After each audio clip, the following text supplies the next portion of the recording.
ሰላም ሰላም ውድ ቤተሰቦቻችን እንዴት ናችሁ? በያላችሁበት ዓለም ሁሉ ሰላማችሁ ብዚት ይበልልኝ። በዛሬው ክላሳችን የምንመለከተው ማለት ነው በባለፈው ክላሳችን የተመለከትነው የእንግሊዘኛ ፊደሎች በአማርኛ እንዴት አድርገን እንደምናነባቸው ያ ማለት ግን እንግሊዘኛ ፊደሎችን አማርኛ የተኩልናል ማለታችን ሳይሆን እንግሊዘኛ ስናነብ እንደ አማርኛ ነው አነባብ ስልቱ አይተነዋል። ነገር ግን ወርዱ የቃሉ ትርጓሜ እንግሊዘኛ ይሆናል ወይ በአማርኛ የለል ይሆናል። ነገር ግን ስናነብ ግን እንዴት እንደምናነባቸው ተመልክተናል። ከባለፈው ቪዲዮ ያላያችሁ ለምሳሌ መሐሪ ብዬ ብጽፍ መሐሪ ብዬ ጽፍ ወይ ደግሞ ጉድ ሞርኒንግ ብዬ ብጽፍ እንዴት ብዬ እንደምጽፍ በባለፈው ትርጓሜውን አይተናል። ለምሳሌ መሐሪ ብዬ ጽፍ አይውላችሁ እዚህ ጋር መሐሪ ብዬ እንደዚህ እጽፋለሁ። ስለዚህ መ ያልኩት የት ነው? ኤም ኢ መ ነው። ኤች ኤ ሃ ነው። አር አይ ደግሞ ሪ ነች። ስለዚህ መሐሪ ይልልኛል ማለት ነው ይቃል። ስለዚህ እንግዲህ መሐሪ የሚለው ግን አሁን በእንግሊዘኛ ብናነበው ማን ነው ብለን ማንበብ ያለብን ይመስላችኋል? አንዳንድ ገና የእንግሊዘኛ ኮንሰፕት የሌላችሁ ማለት ነው እንዴት ነው የሚመስላችሁ ይመስለኛል ስገምት ከአንዳንድ ተማሪዎች እንደተረዳሁት ማለት ነው ይችን በእንግሊዘኛም ኤም ብዬ ነው ማነባት ነው ኤም ኢ ኤች ኤ አር አይ ብሎ እንደዚህ እንደሚነበቡ ነው አንደርስታንድ የምታደርጉት። ነገር ግን አይደለም በአማርኛ እንደ አማርኛ ነው አነባቡ የሚሆነው። ሶ ይሄንን ደግሞ ለማድረግ በእንግሊዘኛ ኤም እንዴት ሆነ ከ እስከ ፐ ያሉት መ እንዴት ነች፣ ለ እንዴት ነች፣ ሰ እንዴት ነች እያንዳንዱ ፊደሎች ባለፈው ተመልክተናል። እስከ ኤች ያሉ ፊደሎች እንደማን አድርገን እንደምናነባቸው ተመልክተናል። ዛሬ ደግሞ ከኤች ቀጥሎ ከአይ እስከ ሌሎች ያሉትን በደንብ እንመለከታለን። ከአይ ጀምሮ ያሉትን ደግሞ ዛሬ እንመለከታለን። አብራችሁ ይቆዩ። እሺ አሁን በቀጥታ ወደ ቪዲዮአችን እንገባለን ማለት ነው። እሺ እንግዲህ ተነባቢ ፊደሎች በኖርማል እንደባለፈው እንደነገርናችሁ ተነባቢ ፊደሎች ምንላቸው ማን ነው ብለናል? ኤ አይ ኢ ኦ እና ዩ እነዚህ አምስቱ ተነባቢ 1 2 3 4 5 አምስቱ አናባቢ ፊደሎች ነው የምንላቸው። ስለዚህ በዚህ መሰረት ነው የምንሄደው። እስከ ኤች ያሉትን ጽፈናል። ዛሬ ደግሞ ከአይ ጀምሮ ነው የምንጽፈው። ከኤች አይ ያው እቺ አይ አናባቢ ነች ወይም ስናነባት ደግሞ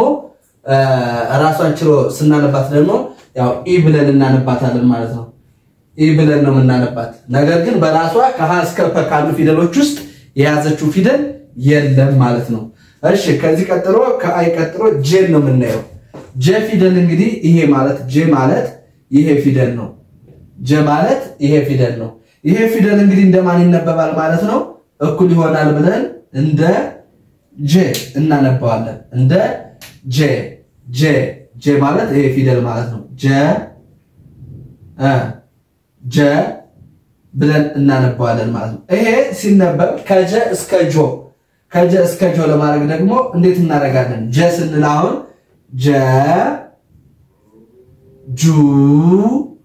ወይም በእንትን ላድርግላችሁ በስሞል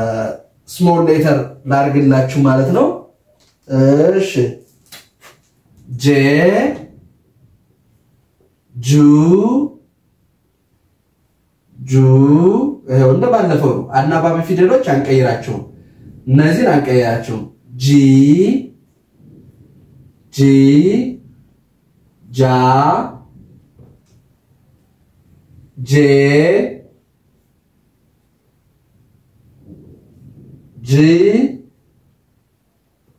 ጆ ጆ እናደርጋለን ማለት ነው።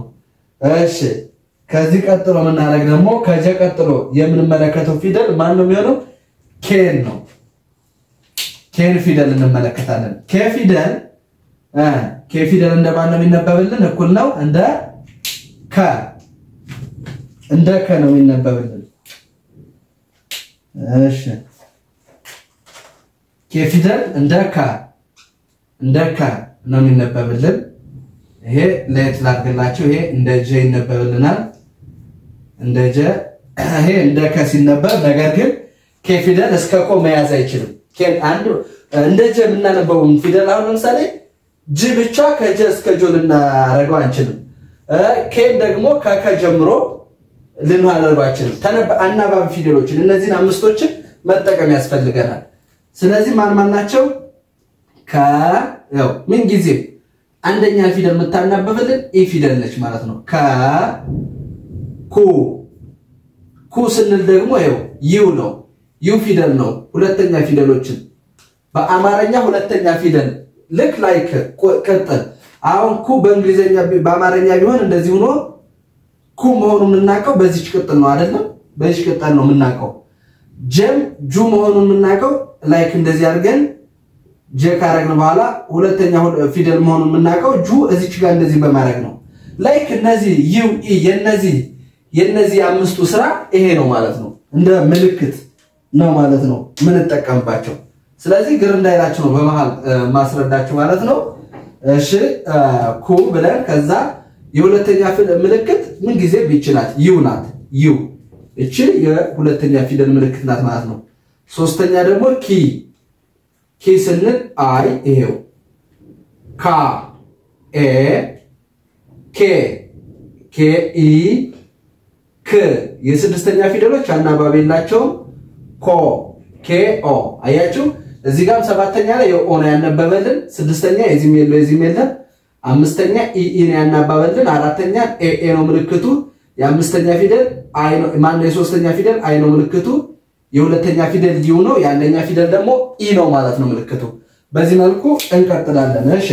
ከጀ ቀጥሎ ማን ነው ከኬ ቀጥሎ ኤል ነው ኤል ደግሞ እንደማን ይነበባል እንደ ለ ኤል እኩል ነው እንደማን ነው የሚነበብልን እንደ ለ ፊደል ማለት ነው ለፊደል ስለዚህ ይሄንን ግን ለሉሊላሌሎ ለማለት እንዴት ነው የምንጠቀም ኖርማል እነዚህ ነው ያው ኤልን ብቻ ነው የምንወስድ እንጂ ኤልን እያረግ ለ ኤል አርገን ሉ ዩን ወስደን ኤል አርገን ያው ይችን ሶስት አይ ላ ኤል አርገን ያው ኤል አርገን ያው የአምስተኛ ኢን ኤል ብቻውን እናረጋለን ኤል አርገን ማን እናረጋለን ኦ እናረጋለን ስለዚህ ሎ ሆነልን ማለት ነው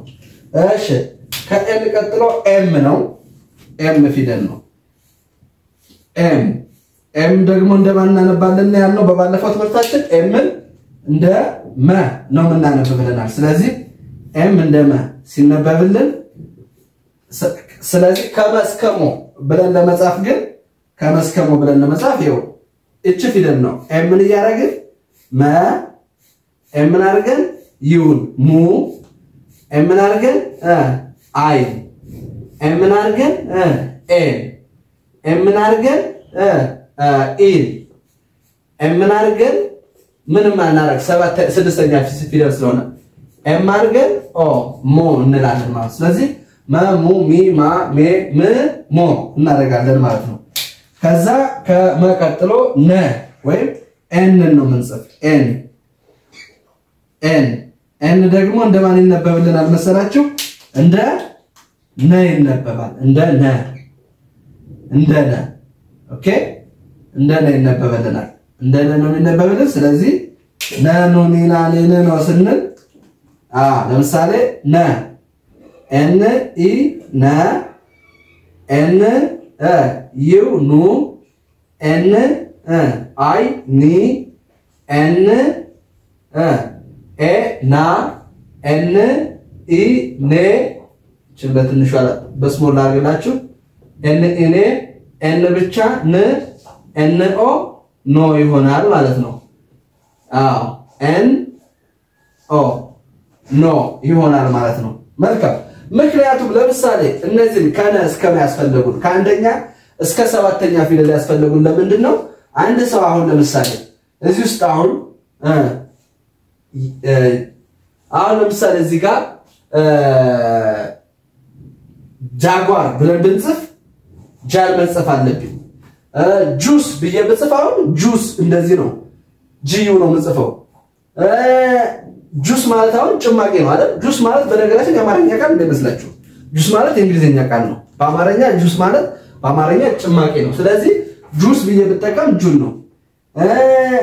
ጄሩሳሌም ብዬ መጠቀም ፈልጋው አሁን ጄሩሳሌም ብላው ጄን ነው ጁስ ብል ጁ ይሄ ጁስ ነው መጠቀም ጄል በሚያስተቀም ቢሆን ይሄ ጃምቦ ብዬ ብጠቀመው ጃምቦ ብዬ ብጠቀም ጃ ይሄን ነው መጠቀም ጄት ብዬ ብጠቀም ጄ ይሄን ነው መጠቀም ጂ አሁን ጂነስ ብላው ይሄን ጂ ተጠቀማለሁ ጆከር ብዬ ብጽፍ ጂ ኦል ተጠቀማለሁ ማለት ስለዚህ እያንዳንዱን ለመጻፍ የግድ እነዚህን የማወቅ ግዴታ አለብን ማለት ነው ኦኬ ስለዚህ በዚህ መሰረት አሁን ኤን ላይ ደርሰናል ከኤን ቀጥሎ ማን ነው የምንመለከት ኦን ነው ኦ ፊደል ተነባቢ ነው ኦ ፊደል እንደ ኦ ኖርማል ኦ ፊደል ተደርጎ ይነበባል ራሱን ችሎ ከአ እስከ ኦ አይነበብ አቤቶች የብቻቸው ናቸው በነገራችን እነዚህ እዚህ ውስጥ ነው ያለው አቤቶች እዚህ ውስጥ ነው የሚያልቁ ስለዚህ አ ይሄ ነው ኦ ይሄ ነው ኢ ይሄ ነው ኤ ይሄ ነው ይሄ ነው ኦ ይሄ ነው አምስቱ ናቸው ከአ እስከ ኦ የሚሆኑት ማለት ነው ስለዚህ እነዚህን ስለምናረግ ነው ከዚህ ቀጥሎ ማን ነው ምንጽፍ ፒ ፊደል ከኦ ቀጥሎ ፒ ፊደል ነው ፒ ያቹት ፒ ፊደል ደግሞ እንደማን ይነበብልናል እንደ ፐ ይነበብልናል እንደ ፐ ይነበብልናል ማለት ነው እኩል ነው ፐ ስለዚህ ፐ ፊደል ደግሞ ስናረግ ይሄው ፐ ፑ ፒ በቋሚነት ነው በቃ አንድ የሶስተኛ መሆኑን ካወቅ በቃ ፓ ያው እዚህ ጋር እንደ ኤን ወስዳለሁ ማለት ነው ፔ ያው ኢን ወስዳለሁ ፕስ አናባቤለው ፖ ስ ፒ ኦ ይሆናል ማለት ነው ላይክ ስለዚህ ከፐ ቀጥሎ ደግሞ ማንን ነው የምንመለከተው ኪውን እንመለከታለን ኪው ፊደል ያው ኪው እቺ ማለት ነው እኩል ነው ኪው እንደማን ትነበብልናለች እንደ ቀ ነው እናነባት ወይም ደግሞ እንደ ከ እናነባታለን ሞርግን እንደ ቀ ነው እናነባት ስለዚህ ኪው ፊደል እንደ ቀ እናነባታለን ማለት ነው ስለዚህ እንደ ቀ የሚነበቡት ወይም ደግሞ ኬም ፊደል እቺ ኬም ፊደል እንደ ቀ ትነበባለች አንዳንዴ ቀ ብለን እናነባታለን ግን ኖርማል አይደለም እቺን ፊደል በተጨማሪ እንደ ከ እናነባታለን እንደ ከ ነገር ግን በዋናነት ቀ ብለን ነው የምናነባቸው ስለዚህ ይሄንን እናረጋለን ይሄው ቀ ስንል ያው ኪው ኢ ማን ነው ኪው ኢ ቀ ኪው ዩ ደግሞ ቁ ኪው አይ ቂ ኪው ኤ ቃ ኪው ኢ ቄ ኪው ብቻ ቅ ኪው ኦ ቆ ብለን እንደዚህ ወይም ደግሞ ኪው ሊኩዊድ ብለን ብናነባውን አንዳንዴ ኪው እንደ ኪው ዩኒክ ምናምን ብለን ስንጠቀም እነዚህ ፊደሎች ምንጠቀምበት አጋጣሚ አለ ማለት ነው ስለዚህ ዛሬ በመጨረሻ የምንመለከተው ደግሞ አርን ፊደል ነው አር ፊደል ደግሞ እንደማን እናነባታለን አር ፊደል እኩል ነው እንደ ረ ትነበባለች እንደ ረ ስለዚህ ረሩ ሪራሬ ረሮ ስንላው ምን እናረጋለን ማለት ነው እቺ እንደ ረ ትነበባለች ማለት ነው ከዛ ረሩ ሪራሬ ረሮ ስንል አርኢ ረ ሩ ሪ ራ ሬ ር ሮ ላይክ እንደዚህ ብለን እናነባታለን ያው ችራጣመዋቴ ሮ አር ኦ ሮ እንደዚህ አድርገን እንጠቀማለን ማለት ስለዚህ እንደምትመለከቱት አንደኛ ቤቶች ሁሉ ጊዜ ነው ይሄ አንደኛ ቤት ነው የሚባለው ይሄ ሁለተኛ ቤት ይሄ ሶስተኛ ቤት ይሄ አራተኛ ቤት ይሄ አምስተኛ ቤት ይሄ ስድስተኛ ቤት ይሄ ሰባተኛ ቤት ሶ ያው አንደኛ ቤት ላይ ያው በምታዩት መልኩ ሁሉም የመጀመሪያ ፊደሎች ያው አር እንደረከተነበበች የመጀመሪያ ፊደል ያው አር ወስደናል የመጀመሪያ ፊደሎች እንጂ የሚለዩ ተነባቢዎች ያው ኢ ሁሉም ኢ ፊደሎች ናቸው እዚህ ጋር ደግሞ ሁሉም ዩ ፊደሎች እዚህ ጋር ሶስተኛ ላይ አይ ፊደሎች አራተኛ ላይ ኤ ፊደሎች አምስተኛ ላይ ኢ ፊደሎች ስድስተኛ ላይ አናባቢ የለም ሰባተኛ ላይ ኦ ፊደሎች ስለዚህ ሁሉ ጊዜም ቢሆን አናባቢዎች ይሄው የአንደኛ ቤት አናባቢ አንደኛ ቤት እኩል ነው ማለች ምታነበብ ኢ ፊደል ብላችሁ ያዙ እና ሁለተኛ ቤት እኩል ነው ማንም ያናበብ ዩ ፊደል ነው የሚያናበብ ሶስተኛ ቤት እኩል ነው ማንም ተናበብ አይ ፊደል ነች ምታናበብ አራተኛ ቤት እኩል ነው ማንም ያናበባቸው አናባቢ ወይም ቫውል ሌተሩ ማን ነው ኤ ፊደል ነው አምስተኛ ቤት ድጋሚ ማን ነው ምትሆኑ ማለት ነው ኢ ፊደል ነች ስድስተኛ ቤት የለው ወይም የለው አናባቢ የለው